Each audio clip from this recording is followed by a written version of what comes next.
What's up, everybody? It's Megan here from Student Loan Planner, and today we're going to be chatting about what rich veterinarians do and what rich veterinarians do not do. So we're going to talk about what they always do, what they never do. Compared to folklore.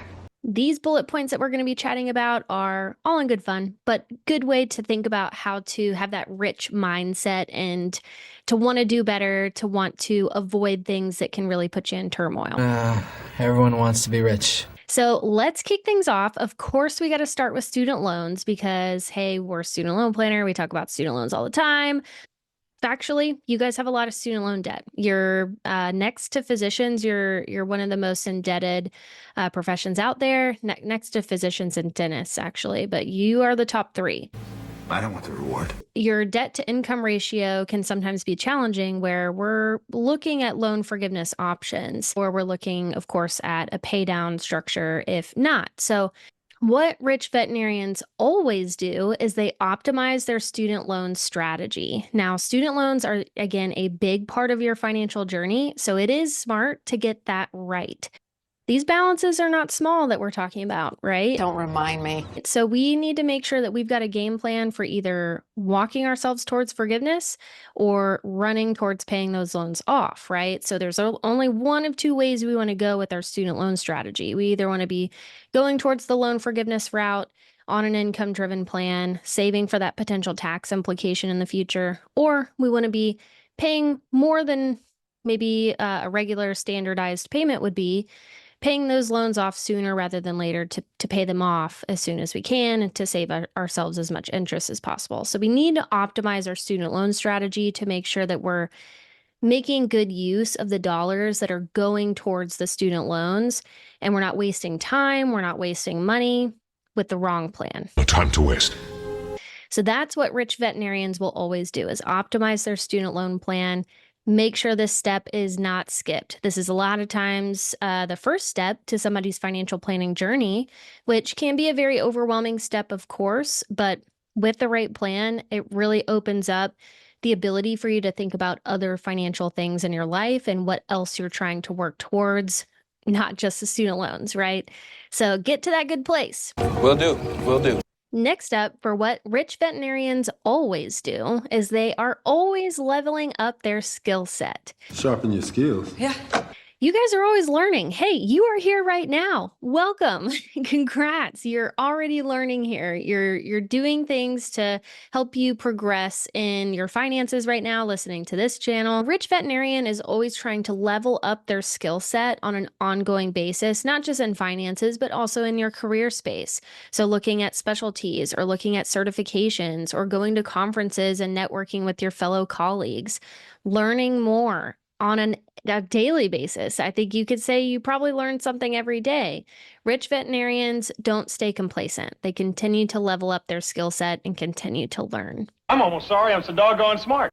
Now, what else do rich veterinarians do? Well, they save for retirement. Piggy bank coming through. Saving for retirement, I know, can feel like a very out there thing, like really far out there into the future. But I'm telling you, it is the biggest bill that you're ever going to have in your life. So we need to save early, and we need to have a game plan for that early on. Now, that doesn't mean that you have to know exactly what retirement's going to look like. Again, this might be a little ways out for you, but time is on your side right now. If you're earlier on in your financial planning journey, or if you haven't started saving yet, now's the time, right? What is that saying about when's the best time to plant a tree? But it's like planting a tree. Well, 20 years ago, right? So same thing with savings. You know, when's the best time to start saving? It was yesterday, right? It was earlier, because when you're saving and when you're investing, especially for retirement, you're looking at a long window of time. And so you're going to be investing that in the market. And in the market, we are going to be participating in growth. Thanks to my investments, I've watched my money grow.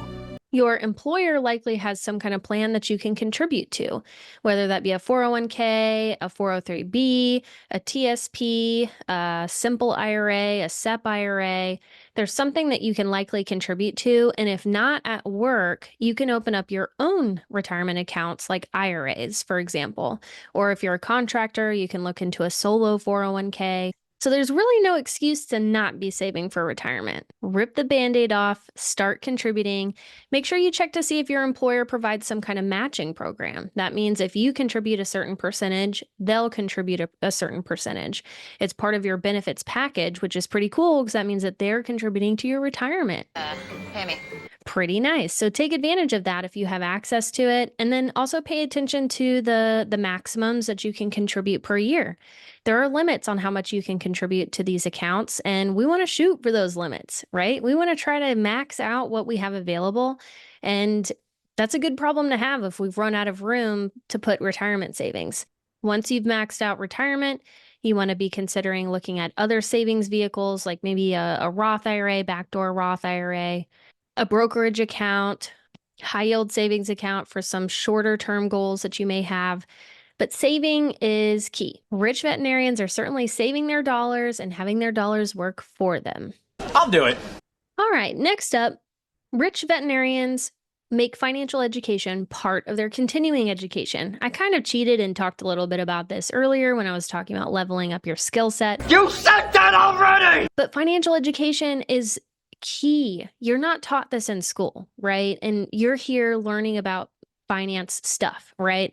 So make sure that on an ongoing basis, you're checking in on your financial picture. You're educating yourself on financial news, financial topics that are going on, making sure that you're also very grounded in your financial goals. And a really great way that you can make sure that you're staying on track and healthy financially speaking is working maybe with an accountability partner, such as your partner, such as a friend, or a financial professional. Did you hire me? And the next and last little plug I'll put in here is rich veterinarians always want to work with our team. We've got a vet-specific financial planning team at SLP Wealth. Meredith and David are who runs that team. If you know, you know. So if you are needing some help leveling up your skill set with finances and getting started with saving for retirement, wanting to optimize your student loan strategy, really starting to learn and grow in your financial picture, that's what a rich veterinarian is going to be doing. And you have the resources. You've got folks out there like us that can help you. You want to be working with somebody that you trust, of course, and somebody that knows your situation. I know you. And knows how to help you reach your financial goals. So check us out if you haven't already. All right, so we talked about what things rich veterinarians always do. Let's talk about things that rich veterinarians never do. So let's talk about the flip side. Don't do this. Rich veterinarians never accept the first job offer. Now, job hunting is not fun. It is not fun. But you don't want to limit yourself with just one offer or one option that you're considering. The veterinarian space is looking really good job prospect wise, and you want to make sure you know your options. You're the employee. You're the one who's going to be coming in and doing these jobs. Who, me? Spending your life, your day-to-day in this practice or in this office or in this facility. You want to make sure that this is what you want and that you can see yourself being very happy in this position, but also that it gives you what you need financially. Plus benefits. Work-life balance-wise. Don't accept the first job offer. Compare options. Make sure you're making the right choice for you. All right, this next one is a little funny. Rich veterinarians never use a simple IRA. Now, this is kind of a joke. Is that funny? There's a lot of practices that use a simple IRA for their retirement plan. Now, both plans, a simple IRA and a 401k, are very similar. They both encourage workers to save for retirement, and you can deduct the contributions that you're making towards these. That's a write-off? Yeah. Both allow employers to contribute. But one of the common problems that we run to in planning with simple IRAs is what's called the pro rata rule. Now, the pro rata rule is something that has to do with IRAs. And a lot of people like Roth IRAs, right? You've probably heard, oh, it's probably a good idea to contribute to a Roth IRA. Well, if you make above a certain income level. Look, you're rich. Or you file taxes married separately for student loan purposes, you are not going to be able to contribute directly to a Roth IRA for that post-tax money to go towards your retirement because the IRS says so, right? So we can't contribute, but we can do what's called a backdoor Roth. Of course, the back door. Well, the IRS is saying, hey, you can't cherry pick what you are contributing or converting into your Roth IRA. The simple IRA is problematic because people who want to do a backdoor Roth, they can, but it's taxable when it otherwise wouldn't be. So simple IRAs can provide that issue, or can bring that issue to the table, where we're having to deal with taxable conversions where otherwise we wouldn't have taxable conversions if this money was in a 401k, for example, or a solo 401k. Rich veterinarians are not using simple IRAs. They're small potatoes. There are bigger buckets that you can contribute to. Potato. And lastly, rich veterinarians never let their student loans get in the way of building wealth or let their student loans dictate their career decisions. Now, this, of course, is really near and dear to our heart. Rich vets never do these things. They never let their student loans dictate them. Your student loans are not the boss of you. I'm going to tell you that right now. Your student loans are not the boss of you. The balance might be overwhelming. Your student loan situation might be overwhelming, but there's going to be a plan that's going to work for you. Is this a pep talk? There's one of two routes we can go. The loan forgiveness route, which a lot of times provides a lot of relief in our budget and is still very mathematically beneficial to us. Or paying the loans off. Refinancing could be a good way to reduce our interest rate, reduce our cost over time. But really what tanks a financial plan, especially early on, is just not having the right plan in place and not knowing all the savings tricks and tips when it comes to this big piece of the puzzle. I can do this. You've worked way too hard to let the student loans be the boss of you. They're not going to be the boss of you. Let us know if you need some help with some of these things. We can certainly help put together a student loan plan. We do one-on-one consultations here at Student Loan Planner to really drive down deep into exactly what you should be doing with your loans and how to save the most money on your plan. I like the sound of that. We're here for you if you need us, and I'll catch you in the next one.